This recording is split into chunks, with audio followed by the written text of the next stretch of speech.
Well, boys, looks like you started the fun without me. You're all sick. Every last one of you. We're going to need a bigger gun. What's the matter? You scared of things that go boom, boom, boom?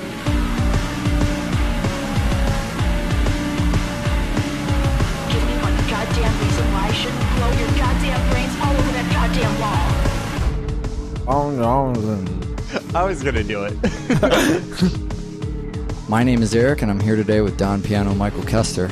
And we got a couple films that are, I guess, children's films made by, hey, what the fuck are you doing making children's films? Yep, that's about right. We've got Spy Kids, which is a Robert Rodriguez joint. Sure, yeah. And then we have Honey, I Shrunk the Kids, which is technically not, but absolutely is, a Stuart Gordon, Brian Usna joint. Yeah, you like to use the word joint a lot, but if you're ever going to use it, it's Stuart Gordon and Brian Usna.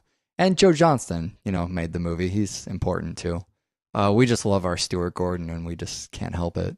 These are movies that we are going to spoil. And the thing about spoiling a film is you can't unspoil it. Unless your brain is as poorly wired as mine is and don't remember what happens 3 days after you watch a movie. Not foreshadowing for our show. I have notes. We'll be fine. You can skip over me reading through notes and chapters and see, I don't even remember week to week how this part of the show goes. Yeah, this is easily the worst part of the show every week. Use the chapters, skip this part of the show. Also, send us some emails about chapters. We really need to know your feedback on chapters. Oh, God. The thing about chapters is you can use them. Spy Kids is the first chapter. Can we just talk about the cast? Let's just get this out of the way right now. Okay, this is a long list, isn't it? I'm going to say Carla Gugino is probably the name I forget to reference the most, but shouldn't. She was Lucille in Sin City. She was way, way, way back on the very first episode of Double Feature, Eric. Singing Detective. She's in The Singing Detective. Sure. She's in Watchmen. She's in a lot of stuff. I don't know why. She's amazing. She was in Electrolux, Yeah. which is that kind of, it's the sequel to Women in Trouble. Yes. She's great. She's a great, great actor, and she's gorgeous. And she's a mom. She's not Cheech Marin, and that's probably why I forget. Well, Cheech Marin and Antonio Banderas and Danny Trejo play mustache spies in Spy Kids, which is that's the trio of characters who are spies because they have mustaches. Sure. Is that official Spy Kids canon, or are you apparently making that up? the mustache goes on and the spy goes on. I wish there was a official tome of Spy Kids canon, like there is for Star Wars films or any large franchise has that kind of. There's got to be a Spy Kids wiki online. Oh, there better be. There will be by the time this show goes up. I'll fucking tell you that. President Clooney is part of that universe. Yeah. That's an important part. Oh, God, that's great. Alexa Vega, who, Alexa Vega and Daryl Sabara come up on our show, but they come up because they were on of Spy Kids. Yeah. So where else have we seen these two actors? Alexa Vega was in Repo. Yeah, she was in Repo. Daryl Sabara was a couple weeks back on World's Greatest Dad. He's in Rob Zombie's Halloween.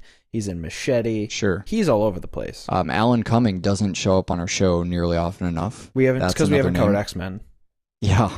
Gotta find a way. That's what you should actually email us. Come up with a good mechanic for us to cover X-Men, and we'll reject it and then not do X-Men. That's a shame. Then there's Tony Shalhoub. Yeah, who is? Well, he's Minion in this, but he's Monk. And have we seen Tony Shalhoub on the show before? I don't think so. Okay. So this is the beginning of Tony Shalhoub. Sure. It's actually really bizarre to see him in such a small role in anything, but not as bizarre as it is to see Terry Hatcher not being Lois Lane. Oh my God. Well, and Coraline was another Terry Hatcher spot. Yeah, but the fucking Superman stuff. The other long-standing Superman TV show not called Superman. Directors Mike Judge, Richard Linklater Mike Judge, that's are right. in this. Robert Patrick from Terminator 2 is even in a this. smaller role. Dick Clark is in this fucking movie. Who is not in? Yeah, he's one of the investors. Oh my God. Yeah, you can't. I mean, basically everyone is in Spy Kids. Antonio is in Spy Kids as a sweater and glasses wearing father, which is a role I have never seen him in before. We've seen him as a father. Yeah. But he was far suaver. In The Misbehaviors, which doesn't star the kids from Spy Kids. A little surprising to me. I guess that was years before. He is a mustache spy. That's his career. That's what Antonio Banderas does. Yeah, I mean, he does a lot of things, but I think of him from the Desperado stuff, which certainly at the time was So you don't what think he was of him doing. from Interview with the Vampire then? No, Mustached Vampire is not. That was the beginning of Antonio Banderas on our show, wasn't it? I think it was, yeah. Probably. That was early enough. Sorry about that, man. It's because we didn't do that double feature I recommended about Nasonex. Another episode for another year. He gets into a little bit of a fight at school, that kind of imaginary I fight. love that. The little Spanish guitar riff plays. That is Antonio Banderas right there. I like seeing him wearing a sweater. I think that's a good look for him. I like him in this role. I think Antonio Banderas is underrated as a comedic actor. He is, yeah. I think he's he really understands comedic timing and the kind of slapstick overacting that it really requires to be a comedic actor. And I mean, that's a lot of that is in part to Robert Rodriguez's understanding of comedic timing and comedic pacing and just the whole over-exaggeration of comedy to make it poignant and funny. Yeah, it's great to look at his spy moments in here and then moments in Desperado. Desperado being a little serious, but still funny. Sure. It was. It's just a funny comedy. It doesn't rely on one-liner. Desperado really should be championed for... We could do a whole nother show on fucking Desperado. If only there were 2 more movies in that franchise. People will never get rid of Robert Rodriguez on double feature. He just, as long as he makes 7 movies a year, there will always be a spot. Eventually, we'll just be pairing him up with Rob Zombie's albums, commercials. The best part about the first Spy Kids is not just the cast, but that the sum is greater than its parts. Yeah. You know, seeing all these people come together and the things they do, it's not just, a children's movie has an actor in it that I like. It really makes for a fantastic fucking movie. Well, and the thing that I think is strong about Spy Kids, and I mean, it's as strong as it is brave, is that you have this behemoth cast of, especially when it came out, very famous people. Sure. And the film doesn't rely on any of them. The film's entire crux lies on these 2 children. Yeah. The film is based on these 2, and they're nobody actors at this point. You know, this is the first Spy Kids movie. Alexa Vega and Daryl Sabara have not been in anything. They're classic Robert Rodriguez screen-tested actors. When later on he did Shark Boy and Lava Girl, he let his son pick them by meeting them. Sure. I'm sure this is very similar. He had them come in, he sat down with them, spoke to them, and made sure he related to them on an adult level. Yeah. And that's a lot of what the film is it's treating these children like they have as much weight as adults. Sure. And they do. That's what makes Spy Kids great, is that it's not a kid's film for adults. It's not fucking Shrek. Yeah. Although Antonio Banderas. Yeah, right. Or we'll put a couple dirty jokes in that kids won't get, and then adults will not fall asleep during the film. You see in every review of every computer animated fucking movie is, it's for kids, but adults will love it too. Yes. Ha ha ha, you won't be bored taking your kid. Fuck you. This is why I hate reviews. Fuck you. Copy and paste that shit every time that movie comes out. You know, when I see a kids film, you know what I want the audience to be, Eric? What? Kids. Yeah. Children's films are not made so that adults enjoy them. Well, we can always go back to when we did shorts, and you and me and our producer went, and we were the only adults in the movie theater. I don't think kids' films for adults, I think that's an absolute waste of time. Sure. Make a grown-up film and make a kids' film. Sure. Spy Kids is the perfect example of making a film for kids where there's a joke. Okay, so there's a joke buried in Spy Kids where the robot voice says, "Now flushing your poop." Yeah. And it's impossible not to laugh. Yeah. It's one of the funniest moments in the film. Yeah, and it's really good. You can't, that's not a grown-up joke. Sure. It's a joke that kids are going to crack up at. It's shiitake also, mushrooms, a staple of the Spy Kids franchise. It is. That's a kid's joke. Well, and these were a lot more Robert Rodriguez written than the other Spy Kids movies. Right. I think this is let's call this the best treatment of scatological humor in the Spy Kids franchise. That's probably true. When I go back and watch the first Spy Kids movie, I kind of bounce around. I'll watch different ones in the series at different moments, depending on who I'm with and which ones they were convinced to see by their other friends. Right.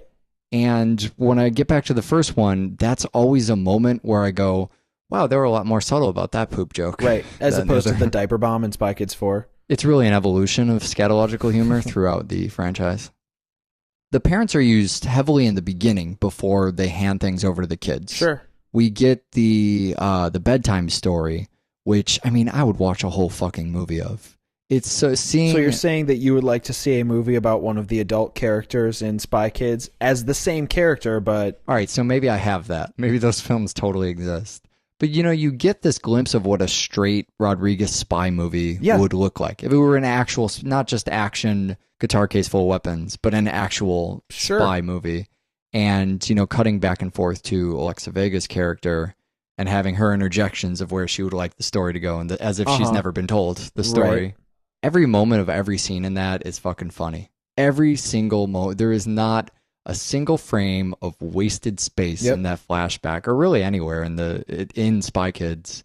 Everything is funny or exciting or has some kind of charm to it. Well, and it brings to light this idea that Spy Kids takes advantage of, which is there are these genres of film in the world. Nobody's a stranger to this. We're a film podcast. But what if you made kids do it? You have new genres immediately popping up. Take our quintessential slasher outline. Group of sexually active teenagers go into the woods, are killed by an adult.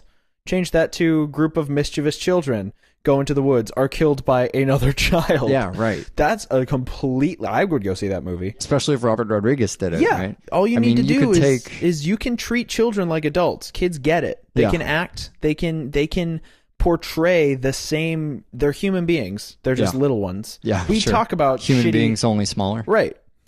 Sorry. We talk about shitty child actors and how we hate them. We talk about it all the time, but honestly, more often than not on the show, and this is to be completely fair, we talk about how good they are. Yeah, that happens a lot. We hate them generally, but specifically, they're amazing. In the movies we hand select, they're always the greatest child actor. Yeah, so there might be enough of them to say make films with. Go fucking figure. So you have created a genre here, or many genres. You just take any type of film, childsploitation, dare I say, make it with a spaghetti western, but using just kids, right? Instead. And it's not to say kids in grown-ups roles. Like, I don't want to see a kid as a bartender. I kind of do. But real spaghetti, only smaller. But I'm just going to keep using that. Just add only smaller to any type of film. Why would the kid be a bartender? I don't know. It doesn't matter. It's a juice bar. Who cares? Well, as long as across the board the special effects are completely handled as if nobody gives a shit. Right.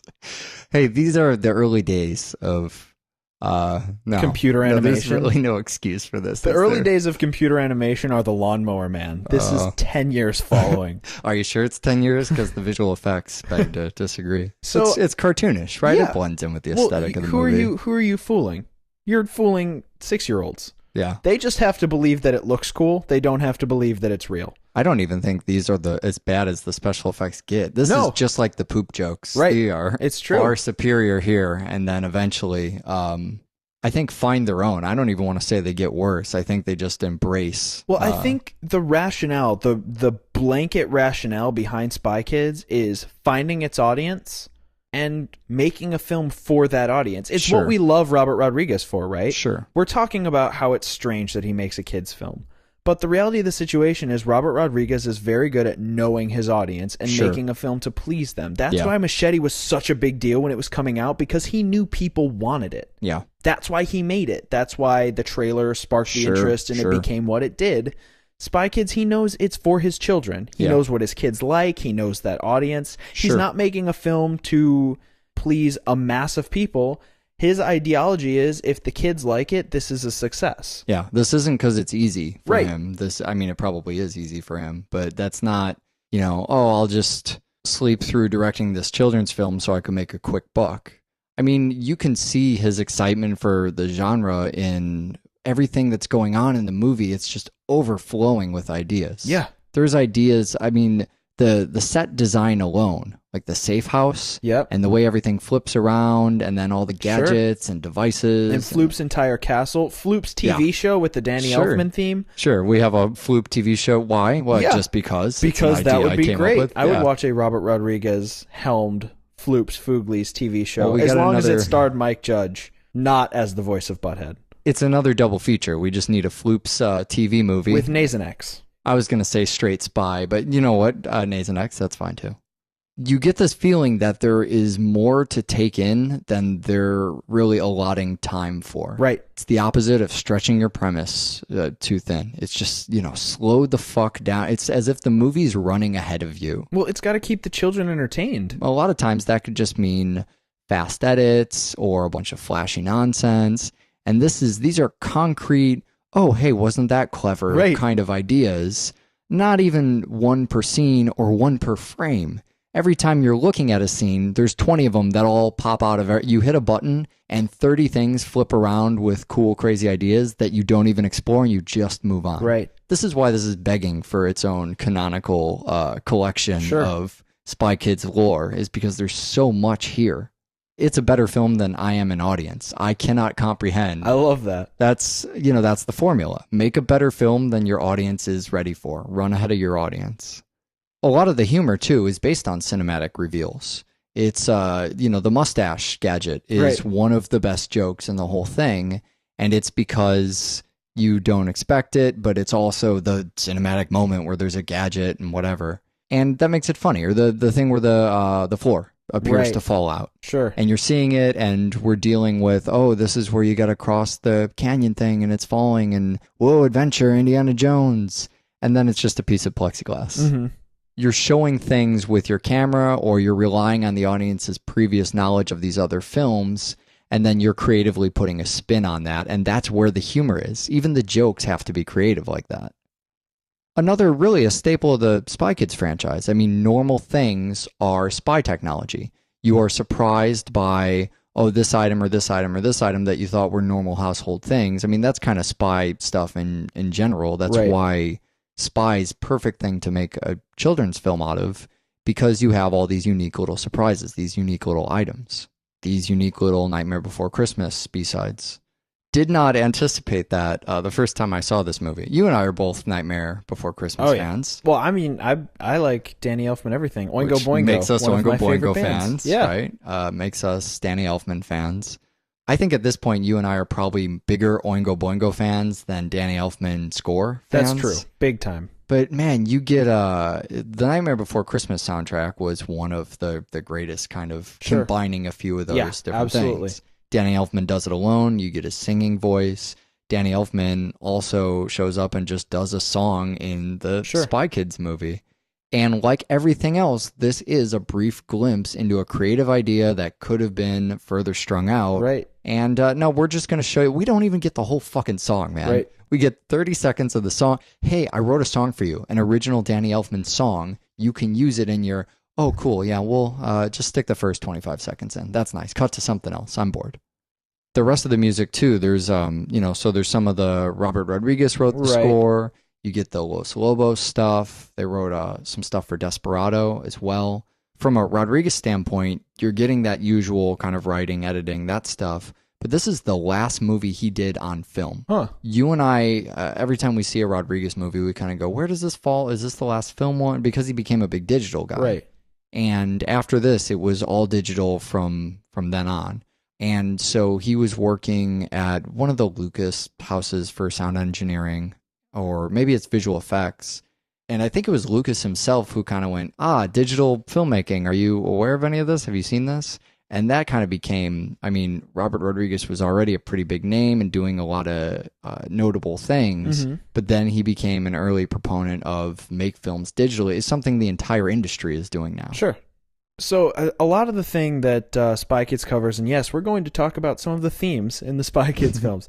In the third installment of the Spy Kids franchise. This is actually kind of happening now. Is this idea of importance of family, and you are a Cortez, and that whole mentality, and that's your standard children's movie fare. Only in this film, it fucking matters. Yeah, sure. Spying is in your blood.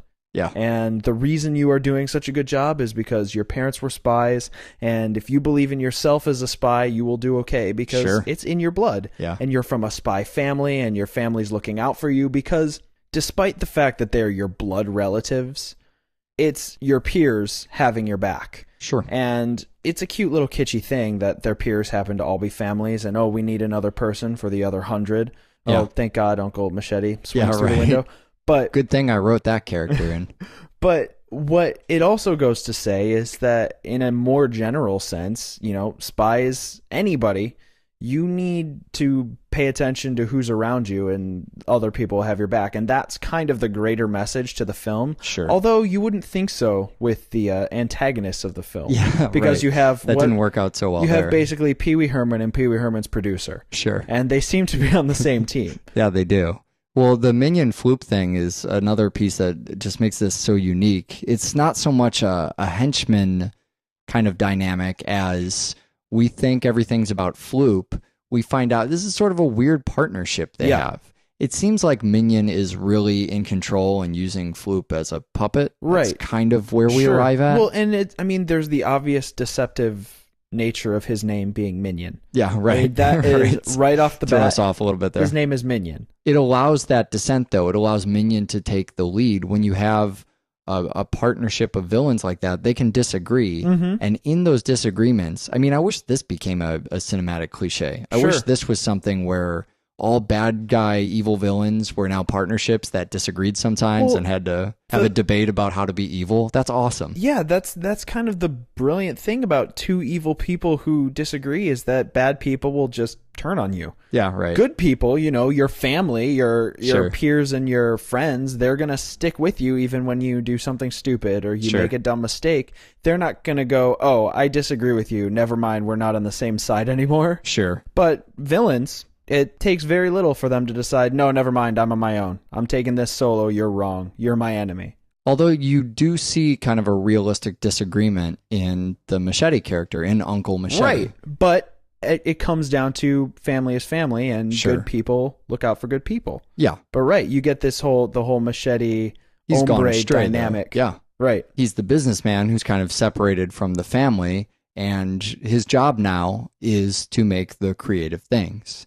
Is to go, okay, these little spy gadgets, we realize this is a thing we can latch onto.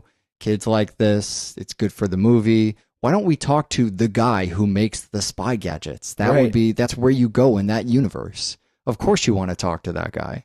I'm glad the movie's aware enough to make that a central character.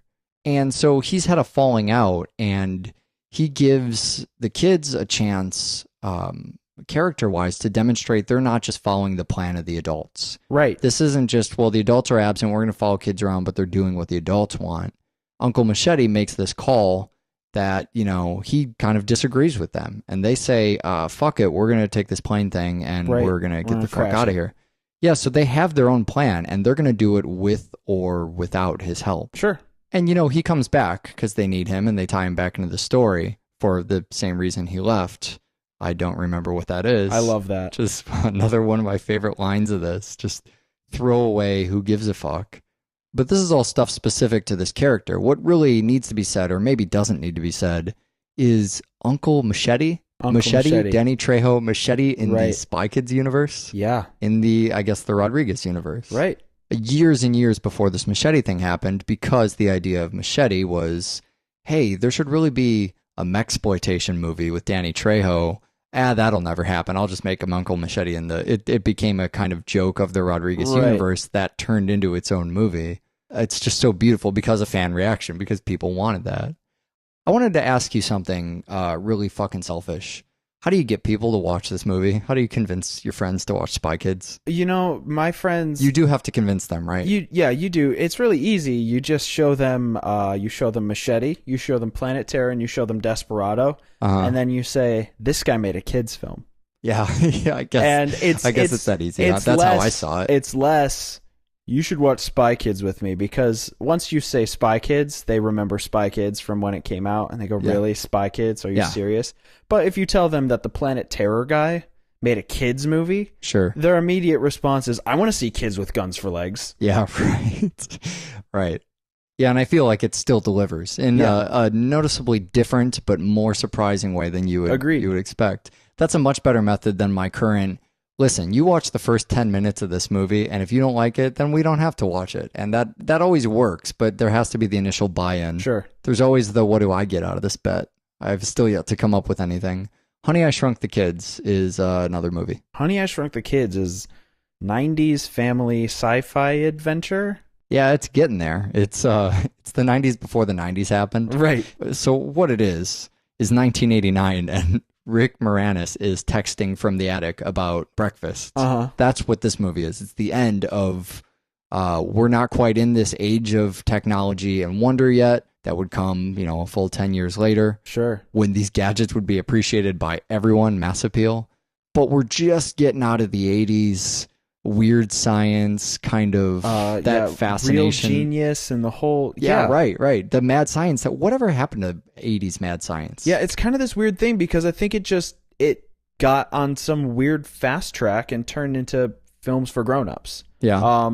4 years after Honey, I Shrunk the Kids was Jurassic Park. Oh, yeah, sure. Which to me is one of the ultimate look what science can do in film. Sure. And a lot of tie-ins. And tons of tie-ins with Honey, I Shrunk the Kids, Jurassic Park. And you just get this idea of, in the 80s, it's mad science, and for whatever reason, they're trying to explain it as if there's something to say, but because it's so cartoonish and because grown-ups don't really believe that you can do, because science doesn't happen to adults. Right.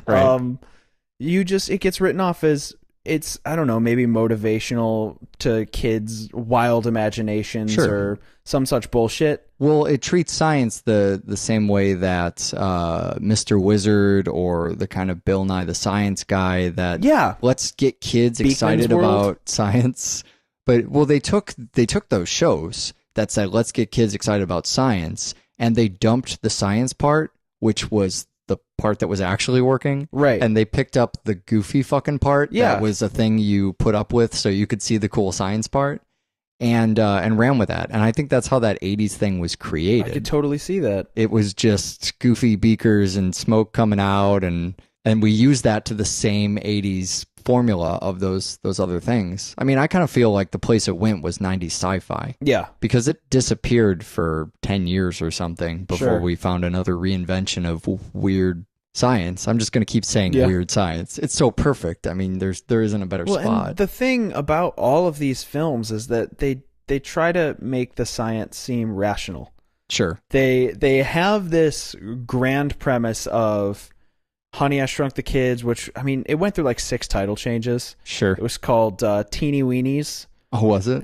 But then it was rejected because they were afraid that it would be for too childish of an audience. So there was The Backyard and then The Small People or some... Grounded was one of them. Sure. All horrible titles. Terrible job, Stuart.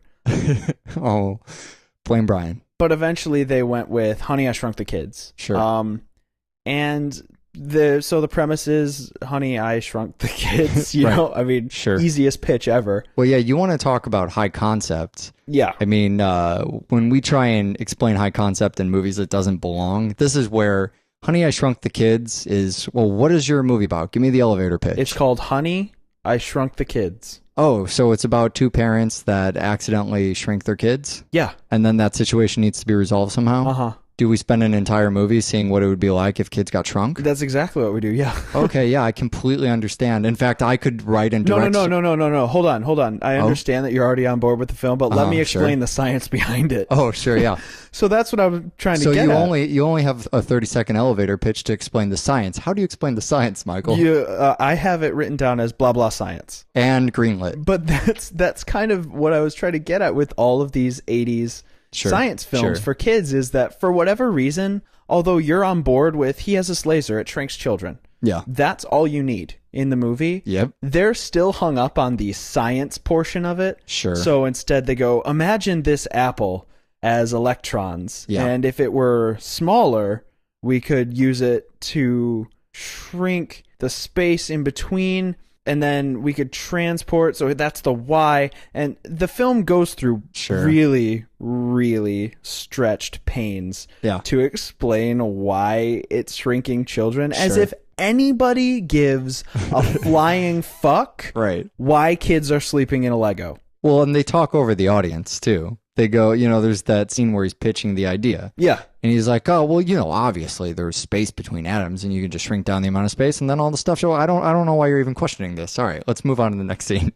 It's just and now we've gotten to a point. This is what I was trying to talk about. Remember we did the year end, we had that email about Rise of the Planet of the Apes. Yes. And someone had written to us saying, Yeah, and they had said, you guys really thought the science was cool. I thought all the science was wrong, and then they wrote us a lab report of why the science was bad. The reason that I knew the science was wrong is because monkeys hadn't cured Alzheimer's in the world I live in. Right, well, that too. Yeah, there's That's that how you know universe. the science is actually bogus, is that people haven't shrunk stuff yet. Sure. Well, my retort, though, at the time, and I think I'm sure you really, have a far better one. Well, no, actually, I want to stick to my guns on this. I had said the fact that the movie could even have that level of you could debate it in that sense. I mean, if I want to debate the science in Honey, I Shrunk the Kids, I would just have to go, that's not how science works. Right. That's really all I could say. Sure. If I wanted to talk about that in Rise of the Planet of the Apes, you need a lab report? Science, yeah, I need a lab coat is what I need. The science literacy, people are all gloom and doom all the time about, we're getting dumber every year, and people are so lazy now with their smartphones, and we don't know anything. Nobody meets people in person anymore because of the social networks. Yeah, right. Our science literacy, just as a race, has gotten so much fucking better that now we can have movies like Sunshine and Rise of the Planet of the Apes. I blame Mythbusters. Well, our science discourse is it's so much better that we can talk about things on such a level of science literacy. And they're not right, because as you pointed out, it's fiction. We're making stuff up. Sure. You could always pick apart the science, but you can if you pick can apart follow the science. thought. Yeah, I mean, it just says something really great about our culture that we've gotten so much more science literate that we can weave really just a lot more science into our movies. We can talk about things on a conceptual level and then have the type of... Basically, we've gone from the debates that creationists have about evolution to the debate scientists have about evolution. Right. That's how far we've come since 80s movies, where you just have people who know science and people who know fucking nothing. Right. Vast misunderstanding on a simple level, cannot talk about basic concepts. And now we have a science advisor on Sunshine. Yeah. That's awesome. Way to go, humanity.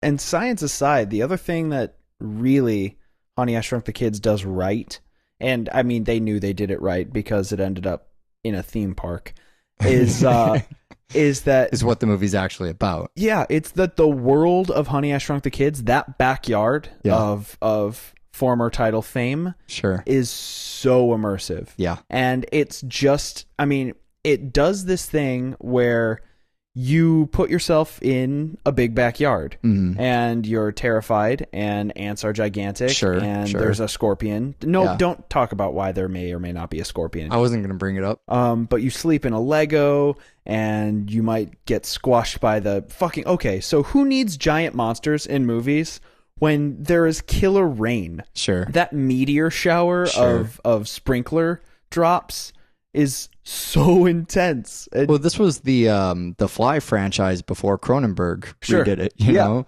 it was tiny things are giant monsters now, and they are actually terrifying. Yeah, and everything is hairy. That's also terrifying. Yep. Turns out when you get really small, everything has tons of hair on it, and it's gross. It begs this question that is one of my fucking... So when you watch this movie with somebody who maybe isn't a host of Double Feature, you're gonna get the person, and we haven't talked about them on the show before, but they exist in every film. Oh no. The type of person who watches Honey, I Shrunk the Kids, sits back with their arms crossed and go, well, why don't they just climb the grass? Sure. Why don't they just all whistle again and get the dog to come out after the cat goes away?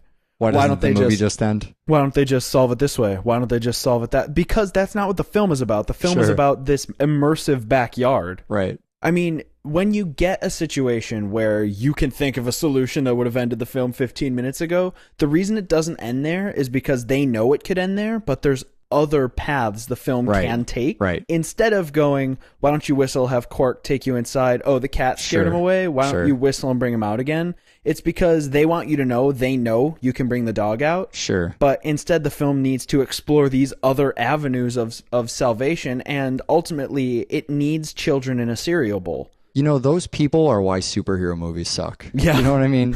They're the reason that anytime you make a superhero movie, the first thing you have to do is check off 60 boxes of, well, people are going to wonder about this, and they're going to want to know why we didn't mention this thing, and they're going to want to know where Captain America's wings on the side of his head went. You know what I mean? Yeah. The kind of stickler people, those are comic book people. Yeah. Your entire audience when you make a superhero film is those fucking people. Yeah, that's true. And they ruin everything. And this film, it bites back. I mean, you have the reason is it's too cool. Yeah. It's too cool. The reason is fuck you, audience. Yeah. We're going to keep going. It's funny mentioning Captain America by total happenstance, but that is Joe Johnston who did that, who directed this film, who did The Rocketeer as well, which everyone keeps. Isn't that the Jennifer? No, I've almost said Jennifer Tilly. That would have been interesting. Connolly? Yes, Jennifer Connelly. Yeah, people keep telling me to see that. And so I'll check that what's out. his name? The James Bond that was in Hot Fuzz. And Stuart Gordon and Brian Usna are mad science people. That's where the mad science comes in, not from the Captain America half. But they're that's kind of the reason I think for the Reanimator vibe is their obsession with mad science from those two guys.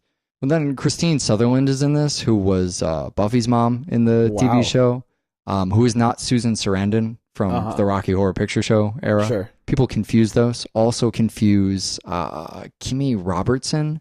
Kimmy Robertson was Lucy in Twin Peaks. She was not Annie Ports from Ghostbusters. You remember the squeaky secretary from Ghostbusters? Yes. Different than the squeaky secretary from Twin Peaks, who is the woman in this film. None of these people matter, though. I want to talk about Rick Moranis. That's where I was going. You talk about Rick Moranis. I'm going to talk about Matt Frewer when you're done. Well, Rick Moranis is the dad from Gremlins, the oddball inventions guy. Yeah. He's not creating, actually the dad from Gremlins. No, he's not. But he's the guy creating the Rube Goldberg machine that butters toast. Yeah, your Pee-wee's morning Sure, routine. You got it. I mean, when you think about Honey, I Shrunk the Kids as a franchise, he is the thing that Honey, I Shrunk the Kids is about. Yeah. Every single fucking cover is, look, it's Rick Moranis being goofy again. The whole movie, I mean, it's about kids playing in a backyard, and when it's not, it's about Rick Moranis wearing a funny hat. Yep. He is wearing about 7 funny hats in this movie. He's Wayne Zielinski, which is probably one of the biggest roles he's known for, outside of, I guess, the Ghostbusters thing, Ghostbusters. Right? Maybe that's why people make and that, Little Giants. that connection. He pushes the plot along just as much as anything in this film. It's funny, given that he doesn't actually find the solution in the end. He doesn't find the kids, and he doesn't really fix the machine. But damn it, he's out there making sure this movie is going somewhere. Right. He's out in the fucking yard, and he's the one who sees how small the chair is, his thinking couch or whatever. And there is that, I mean, God, you remember back to the Sunshine conversation. That was talking about how big the universe is and how small and terrified that makes me feel. That's how it is when I see the tiny couch. Yeah. It's everything is impossibly large, especially when you see the yard again. The camera peers up from over that fence. The yard is as big as the universe was in Sunshine. It is the biggest fucking thing. You cannot scale across it. It's impossible. Yet somehow they're the ones who save the day. You might get the impression from seeing that these kids would be impossible to find. I mean, if I were thinking about, if this had actually happened to me, to be the armchair guy, the arms folded guy, I would go, well, that's it for those kids. They died. Yeah. There is no, but he puts on a fucking hat and he gets out there. And he counterbalances himself with a bunch of cinder blocks. Well, that's the thing, is the film tells you he's a smart guy. And you don't often get a chance to see that because his machine sucks and nobody wants to buy it and he can't get things to work. He's like, down and out scientist. But he gets out there and he straps binoculars on his helmet and he fucking tries to find the kids. Yep. He tries to use his ingenuity to find the kids. And he looks absurd combing over the lawn, but I think it's the eccentricity of that character that is why he became a thing for the franchise. Yeah.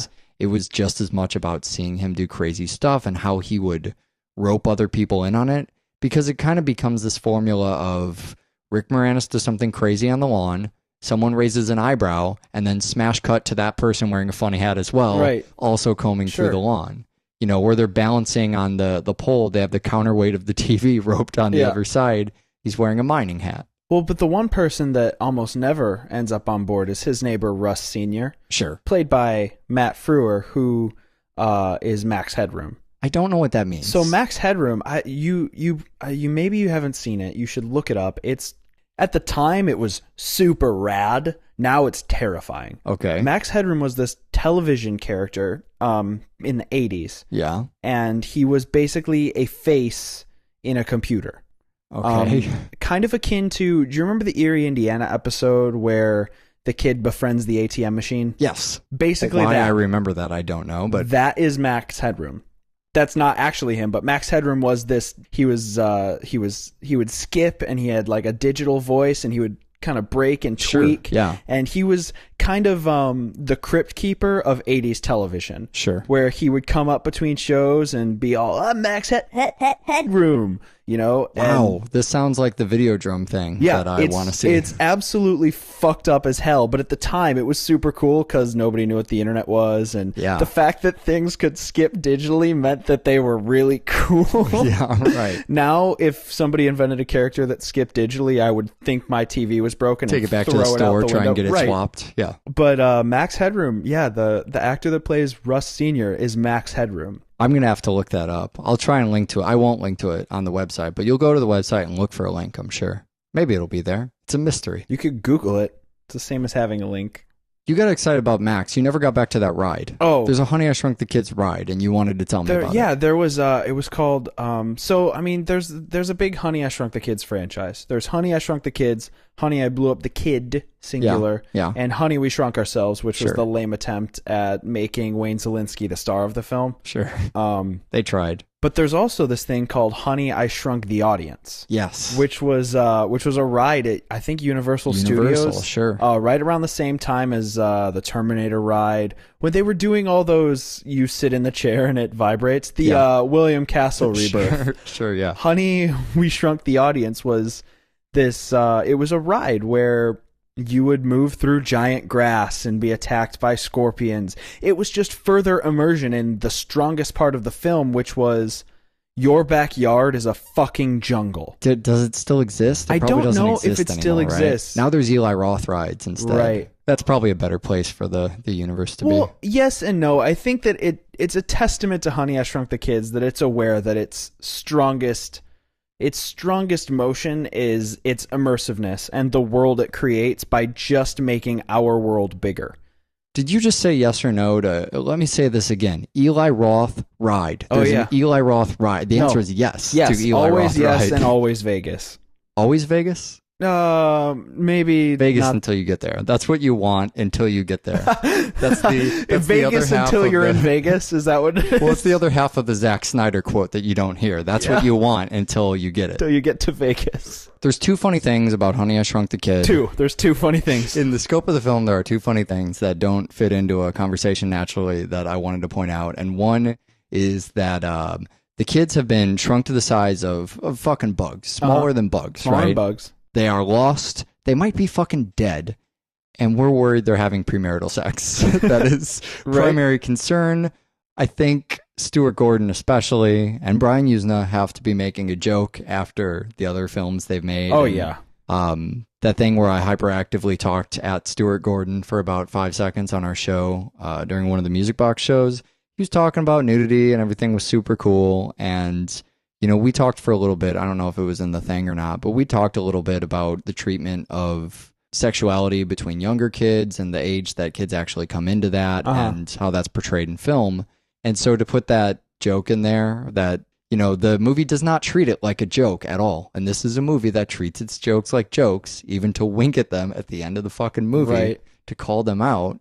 But there's just a moment where their mom is overly concerned, and I think it's one of those jokes they got in kind of under the radar. Sure. And the second one is Russ Sr. No, I've actually filled my quota of being able to talk about hats per an episode of Double Feature. The other thing I thought was funny, and this actually it goes back to another Stuart Gordon thing, is fucking with the pets. Yeah, there is a moment where they go, "We have to try it on something living," and they show the dog run out of the room. And it shows that the fucking camera shows us the dog just long enough to remind us that it's an option before we see that none of the humans even consider it as an option. They go, well, let's all argue over which person will take it. Because nobody wants to put the dog in front of the machine. Right. Fucking awful.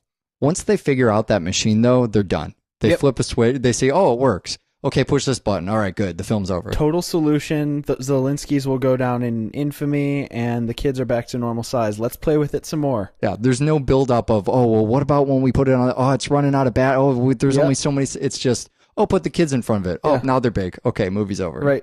Well, movie's not over until we make the food big, which I love because that's actually, when science makes progress, we get things like bigger food, and it's beautiful. That's what you actually use a shrinking growth size laser thing for. email us how you get your friends to watch Spy Kids or something inaccurate about the science in Honey, I Shrunk the Kid, doublefeatureshow@gmail.com. Actually, email us those things. I know we make a joke at the end of every show, but we do read the emails. Also, shrink your pets. Send us photos of your shrunken pets. Of your shrunken pets. Our audience knows how to use Photoshop very poorly, and I love when we ask them. And I love when we ask them for pictures. What are we gonna do on the show next time? More children's films? No, next time we're gonna kick off horror time. Oh shit! Again. It's October, and that's an arbitrary period of time where people like to talk about horror films more than usual. They let us get away with horror films. That works for us really fucking well. Where do we begin? We're gonna begin with The Cabinet of Dr. Caligari and Great Cabin in the Woods. Oh, great place to end as well. That'll be the entire month of October. No, I think we're actually going to put out a show every week for the month of October. Can you believe that? Look at us. Every single week. A pat on the back for double feature. Watch more fucking film. Bye. I think of him from the Desperado stuff, which certainly at the time was So you don't what think he was of him doing. from Interview with the Vampire then? No, Mustache Vampire is not. That was the beginning of Antonio Banderas on our show, wasn't it? I think it was, yeah. Probably. That was early enough. Oh, sorry about that, man. It's because we didn't do that double feature I recommended about Nasonex. Another episode for another year. He gets into a little bit of a fight at school, that kind of imaginary fight. I love that. The little Spanish guitar riff plays. That is Antonio Banderas right there. I like seeing him wearing a sweater. I think that's a good look for him. I like him in this role. I think Antonio Banderas is underrated as a comedic actor. He is, yeah. I think he really understands comedic timing and the kind of slapstick overacting that it really requires to be a comedic actor. Sure. And I mean, that's a lot of that is in part to Robert Rodriguez's understanding of comedic timing and comedic pacing and just the whole over exaggeration of comedy to make it poignant and funny. Yeah, it's great to look at his spy moments in here and then moments in Desperado. Desperado being a little serious but still funny. Sure. It was. It's just a funny comedy. It doesn't rely on one-liner. Desperado really should be championed for. We could do a whole nother show on fucking Desperado.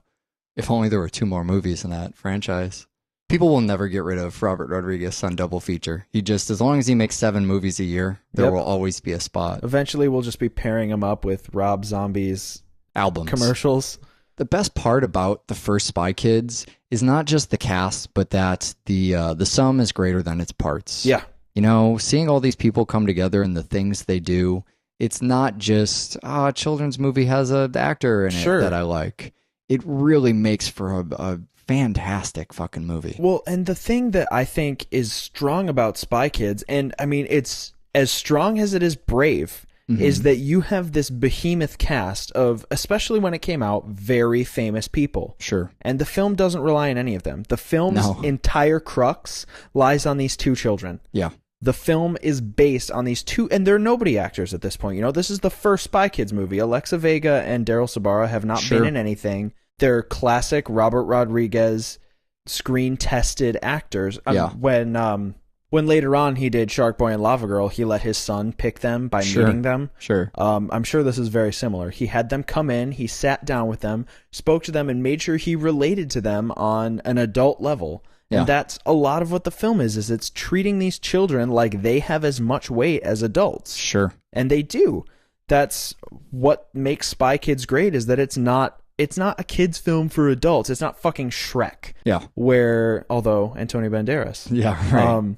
Or we'll put a couple dirty jokes in that kids won't get, and then adults will not fall asleep during the film. You see in every review of every computer animated fucking movie is, it's for kids, but adults will love it too. Yes. Ha ha ha! You won't be bored taking your kid. Fuck you. This is why I hate reviews. Fuck you. Copy and paste that shit every time that movie comes out. Daryl Sabara was a couple weeks back on World's Greatest Dad. He's in Rob Zombie's Halloween. He's in Machete. Sure. He's all over the place. Alan Cumming doesn't show up on our show nearly often enough. It's because we haven't covered X-Men. Yeah. Gotta find a way. That's what you should actually email us. Come up with a good mechanic for us to cover X-Men, and we'll reject it and then not do X-Men. That's a shame. Then there's Tony Shalhoub. Yeah, who is? Well, he's Minion in this, but he's Monk. And have we seen Tony Shalhoub on the show before? I don't think so. Okay. So this is the beginning of Tony Shalhoub. Sure. It's actually really bizarre to see him in such a small role in anything, but not as bizarre as it is to see Terry Hatcher not being Lois Lane. Oh my God. Well, and Coraline was another that's Terry right. Hatcher spot. Yeah, but yeah, the fucking Superman stuff. The other long-standing Superman TV show not called Superman. Directors Mike Judge, Richard Linklater Mike Judge, that's are right. in this. Robert Patrick from Terminator 2 is even in a this. smaller role. Dick Clark is in this fucking movie. Who is he? not in? Yeah, he's one of the investors. Oh my God. Yeah, you can't. I mean, basically everyone is in Spy Kids. Antonio is in Spy Kids as a sweater and glasses wearing father, which is a role I have never seen him in before. We've seen him as a father. Yeah. But he was far suaver. In the Misbehaviors, which doesn't star the kids from Spy Kids. A little surprising to me. I guess that was years before.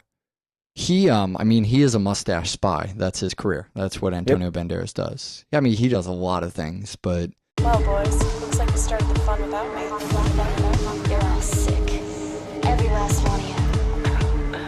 We're going to need a bigger gun. What's the matter? You scared of things that go boom, boom?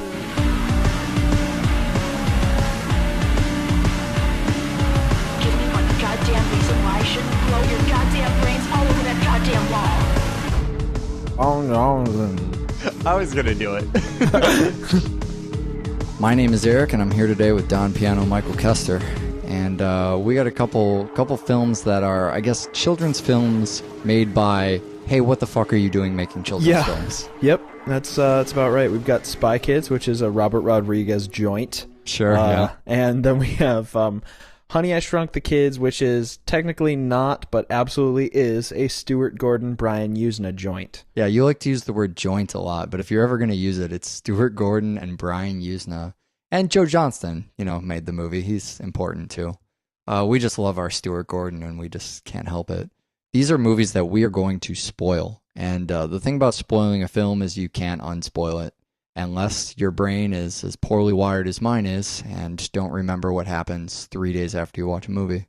Not foreshadowing for our show. I have notes. We'll be fine. You can skip over me reading through notes and chapters. And see, I don't even remember week to week how this part of the show goes. Yeah, this is easily the worst part of the show every week. Use the chapters, skip this part of the show. Also, send us some emails about chapters. We really need to know your feedback on chapters. Oh, God. The thing about chapters is you can use them. Spy Kids is the first chapter. Can we just talk about the cast? Let's just get this out of the way right now. Okay, this is a long list, isn't it? I'm going to say Carla Gugino is probably the name I forget to reference the most, but shouldn't. She was Lucille in Sin City. She was way, way, way back on the very first episode of Double Feature, Eric. Singing Detective. She's in The Singing Detective. Sure. She's in Watchmen. She's in a lot of stuff. I don't know why. She's amazing. She was in Electrolux, Yeah. which is that kind of, it's the sequel to Women in Trouble. Yes. She's great. She's a great, great actor, and she's gorgeous. And she's a mom. She's not Cheech Marin, and that's probably why I forget. Well, Cheech Marin and Antonio Banderas and Danny Trejo play mustache spies in Spy Kids, which is that's the trio of characters who are spies because they have mustaches. Sure. Is that official Spy Kids canon, or are you apparently making that up? the mustache goes on and the spy goes on. I wish there was a official tome of Spy Kids canon, like there is for Star Wars films or any large franchise has that kind of. There's got to be a Spy Kids wiki online. Oh, there better be. There will be by the time this show goes up. I'll fucking tell you that. President Clooney is part of that universe. That's with an his important glasses. part. Oh, God, that's great. Alexa Vega, who, Alexa Vega and Daryl Sabara come up on our show, but they come up because they were on of Spy Kids. Yeah. So where else have we seen these two actors? Alexa Vega was in Repo. Yeah, she was in Repo.